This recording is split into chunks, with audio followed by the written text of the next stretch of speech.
ഉമ്മ പഠിപ്പിച്ചു കൊടുക്കണം ഉപ്പാനോടുള്ള ബഹുമാനം. നീ എന്താ ഉപ്പാനെ പറഞ്ഞത്? നീ എന്താ ഉപ്പാനെ പറഞ്ഞേ?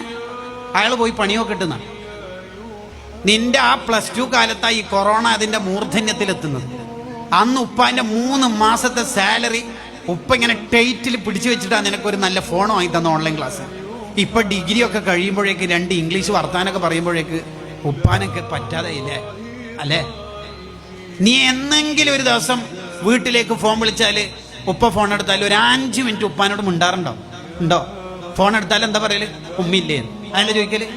അങ്ങനെ ഓവറായിട്ട് എന്നെ ബഹുമാനിക്കണം എന്നൊന്നുമില്ല. ആദ്യം ഉപ്പാനെ ബഹുമാനിക്കും കേട്ടോ. ഇത് ഉമ്മ പഠിപ്പിച്ചു കൊടുക്കണം. ഉമ്മ പഠിപ്പിച്ചു കൊടുക്കണം. ഗസാലിമാവും പറയാത്. നമ്മളെ ഉമ്മമാര് പലപ്പോഴും എന്താ ചെയ്യല്? എന്താണ് കരയുന്നത്? ഉപ്പ അടിച്ചേനാ?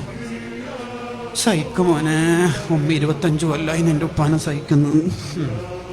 Very good. എങ്ങനെ ഈ കുട്ടി നന്നാവുക? ഉമ്മ പഠിപ്പിച്ചു കൊടുക്കണം ഉപ്പാനോടുള്ള ബഹുമാനം.